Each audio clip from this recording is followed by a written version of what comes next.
नमस्कार दोस्तों, आपका हमारे YouTube channel AR study classes पर स्वागत है। और आज का हमारा टॉपिक है घातांकी भाग पर प्रश्न, जिसमें पहला टॉपिक रहेगा हमारा सूत्र पर प्रश्न। तो आइए इससे पहले बता दें आपको कि इससे पहले हमारा एक वीडियो जा चुका है जो कि योग व अंतर पर प्रश्न था। वीडियो तो हमारे 3 जा चुके हैं, पीछे ये चौथा वीडियो है। उसमें जिन लोगों ने उन तीनों वीडियो को नहीं देखा है, क्रम बाय क्रम टॉपिक बाय टॉपिक जा रहे हैं हमारे सारे वीडियो यूट्यूब पर, तो आप उन्हें भी देख सकते हैं और टॉपिक बाय टॉपिक आप उनको कवर कर सकते हैं, तैयार कर सकते हैं। तो आइए हम इसमें शुरुआत करते हैं घातांकी भाग पर प्रश्न।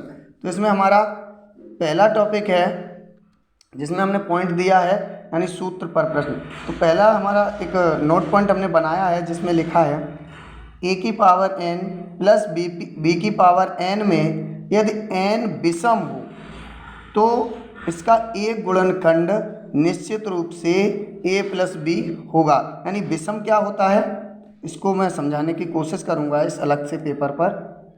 विषम होता है हमारा जिनमें 2 का भाग ना जाए, जैसे 3, 5, 7, 9, 2, 9 के बाद 11 हो जाएगा, 13 हो जाएगा। ये हैं, इनमें हमारा 2 का भाग नहीं जाएगा, यानी पूरा पूरा भाग नहीं जाएगा, शेषफल कुछ ना कुछ बच जाएगा। तो ये हमारी विषम संख्याएं होती हैं। इसी प्रकार से हमने यहाँ स्पष्टीकरण भी दिया है कि a की पावर q प्लस b की पावर q, यानी कि AQ प्लस BQ बराबर इसका एक गुणनखंड यहाँ बताया है कि a प्लस बी निश्चित रूप से होगा। तो यही हमने लिखा है a प्लस बी एक ब्रैकेट में, अगले ब्रैकेट में a square plus B square minus AB। आइए अगला पॉइंट देख लेते हैं हम। बी पॉइंट है a की पावर n माइनस b की पावर n में यदि n विषम है। अब देखिए यहाँ पर प्लस था, यहाँ प्लस था लेकिन यहाँ माइनस है, तो इसमें भी n विषम है तो इसका एक गुणनखंड निश्चित रूप से a माइनस बी होगा। कैसे? स्पष्टीकरण में दिया है AQ minus BQ equal to में एक ब्रैकेट में a माइनस बी और अगले ब्रैकेट में a square plus B square plus AB। आगे आ जाइए तीसरे पॉइंट पर। यदि a की पावर n माइनस b की पावर n में यदि n सम हो, अभी तक क्या चल रहा था n बराबर विषम, लेकिन यहाँ पर सम आ गया, तो इनके निम्न 2 गुणनखंड होंगे निश्चित रूप से। जैसे कि हमने इसका भी स्पष्टीकरण दिया है a square minus B square, तो इसके 2 गुणनखंड होंगे a माइनस बी और a प्लस बी। अब हम एक क्वेश्चन लेते हैं जो कि हमारा एक क्वेश्चन है, ये देख लीजिए आप और इसको पढ़ के आप हल कर सकते हैं। संख्या ब्रैकेट में दिया है 33 की घात 47 प्लस 23 की घात 47 निम्न में से किस संख्या से विभक्त होगा। हमने आपको ऑप्शन भी दिए हैं 2 से, 7 से, 8 से या सभी से। अब हम सबसे पहले एक बात को समझेंगे इसमें, यहाँ पर जो 47 है वो सम है या विषम है। तो आप कहेंगे सर विषम है, तो विषम के लिए फिर यहाँ चिन्ह देखेंगे हम, तो प्लस का चिन्ह है। इसका मतलब है हमारा ये पॉइंट सही बैठ रहा है। a की पावर n प्लस b की पावर n में यदि n बराबर विषम हो तो इसका एक गुणनखंड a प्लस बी होगा। तो हमें सोचने की ज़रूरत ही नहीं है, हम कुछ भी नहीं करेंगे, हम a की पावर n प्लस b की पावर n से क्या करेंगे a प्लस बी। यह कब? जब हमारा n क्या होगा, n बराबर विषम हो, तब विषम होने पर तो हमें कुछ भी नहीं सोचना, हम क्या करेंगे इन दोनों को उठा करके रखेंगे। जैसे कि 23 की घात वो 33 की घात 47 है और प्लस 23 की घात 47 है, तो हमें कुछ करना ही नहीं है, हमें a प्लस बी निकालना था बस। तो 33 प्लस 23 बराबर कितना हो गया, 3 और 3 6, 3 और 2 5, यानी 56 आ गया।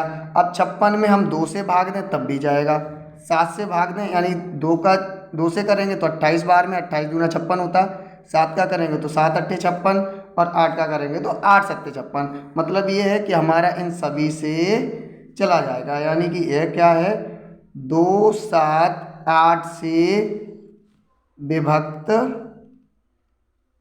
हो जाएगी। और ऐसा ही नहीं है ये सिर्फ 2 8 2 7 8 से ही होगी, ये 4 का भी चला जाएगा। 4 एकम 4, 4 चौक 16, मतलब 14 चौक 56, 14 से भी हो जाएगी। इस तरह से ये सवाल होते हैं, बिल्कुल इजी होते हैं ये सवाल। आपको सिर्फ पावर की वजह से आप डर जाते हैं, डरना बिल्कुल नहीं है। कॉन्सेप्ट आपको क्लियर करा दे रहे हैं, आप इनको पढ़िए, समझिए और सवाल को हल कीजिए। अगला सवाल लेते हैं हम। ये हमारा अगला सवाल है, इसको आप देख सकते हैं। 3 पर घात 41 प्लस 7 पर घात 82 किस संख्या से विभक्त होगा। अब आप कह रहे होंगे कि सर यहाँ तो 82 है और यहाँ 41 है, यानी एक जगह विषम है और एक जगह सम है। अब हम क्या करें, तो कुछ नहीं करना है, बिल्कुल ईजी है। इसको ऐसा तोड़ दो कि बिल्कुल सेम बन जाएगा। अब जैसे 3 की घात 41 है, इसको ऐसा ही रहने दो, लेकिन इसे तो नहीं तोड़ सकते भाई, इसको हम 82 नहीं बना सकते, लेकिन हम एक को 41 तो बना सकते हैं। यहाँ 7 पर घात 2 की घात 41, इसे तो हम कर सकते हैं ना। तो यही करना था और कुछ होना ही नहीं था। ये हमारा फॉर्मूला यहाँ पर लग गया, ए की पावर m की पावर n वाला फॉर्मूला लग गया, कुछ नहीं होना, बिल्कुल ईजी। तो देखो यहाँ से एक गुणनखंड हमारा क्या होना, विषम वाले में a प्लस बी होना ही होना है। तो 3 प्लस 7 की पावर 2 ये होना था। तो क्या हो जाएगा, 3 प्लस 49 बराबर 52 आ जाएगा। और जब ये 52 आ गया तो हमारा क्या है, अब 52 में हमारा 2 का भी भाग चला जाएगा, 13 का भी भाग चला जाएगा, 4 का भी चला जाएगा। लेकिन हमारा ऑप्शन में क्या दिया, ए दिया है 2, बी दिया 13 और सी में दिया ए व बी दोनों। तो ये दोनों से हो जाएगा, कुछ नहीं था सवाल में। इसी तरह से हम अगला सवाल देखेंगे, और अगला सवाल क्या कह रहा है ये समझते हैं। देखिए अगला सवाल हमारा क्या कह रहा है, संख्या 37 पर घात 80 माइनस 13 पर घात 80 निम्न में से किस संख्या से विभक्त होगी। अरे किस संख्या से विभक्त होगी, बिल्कुल सरल है। यहाँ तो हमारे सम दिए है ना, और मैंने पहले ही कहा था कि जहाँ सम दिया जाएगा वहाँ निश्चित रूप से 2 गुणनखंड होंगे। जैसे कि मैं लिख लेता हूँ यहाँ पर ए स्क्वायर माइनस बी स्क्वायर, ये यहाँ पर सम दिया है। तो हमने कहा था ए प्लस बी एक ब्रैकेट में और एक ब्रैकेट में ए माइनस बी होगा। तो इनको देख लो, एक बार ए प्लस बी लिख लो, यानी 37 प्लस 13 ये लिख दिया, 37 प्लस 13 लिख दिया। तो हमारा क्या आएगा, कितना आएगा, 7 और 3 10 का 0, से ले 3 1 4 और 1 5, 1 50 आ गया। अब एक जगह माइनस का लिख लो, 37 माइनस 13, 37 माइनस 13 कितना आएगा, यहाँ 4 बचेगा और इधर 2 बचेगा। तो भाई 24 और 50 में हमें भाग दे के देखना, 2 का 24 में जाएगा, 2 का 50 में जाएगा, लेकिन 3 का 50 में नहीं जाएगा, 3 का 24 में जाएगा, 5 का 24 में नहीं जाएगा, 5 का 50 में जाएगा। कहने का मतलब ये है कि इस संख्या में 2 3 5 सभी से भाग चला जाएगा। ये 37 माइनस 13 ये 24 है, इन सभी में किसी में भी भाग दे के देख लो। इस संख्या में यदि हम भाग देंगे, जैसे कि यहाँ निकला है 24, तो 2 का भाग इसमें चला जाएगा, 3 का भी चला जाएगा, लेकिन 5 का नहीं जाएगा। 50 में 2 का चला जाएगा, 5 का चला जाएगा, लेकिन 3 का नहीं जाएगा। इसका मतलब है ये जो संख्या है 37 पर घात 80 माइनस 13 पर घात 80, इसमें सभी इन संख्याओं से भाग चला जाएगा। और आप एक बात और समझ लीजिए कि यहाँ पर ये संख्याएं दोनों जो ये संख्या दी है, ये 24 और 50 से भी विभक्त होगी। कहने का मतलब ये है कि कोई भी संख्या स्वयं से भी विभक्त होती है, ये आपको ध्यान रखना है, क्लियर। और इसी के साथ मैं इस वीडियो को इतना ही रखता हूँ, ज़्यादा लंबा नहीं करूँगा। आप लोग देखिए, समझिए और अपना कार्य को जारी रखिए। पसंद आए तो लाइक कीजिए, सब्सक्राइब कीजिए, शेयर कीजिए। Thank you.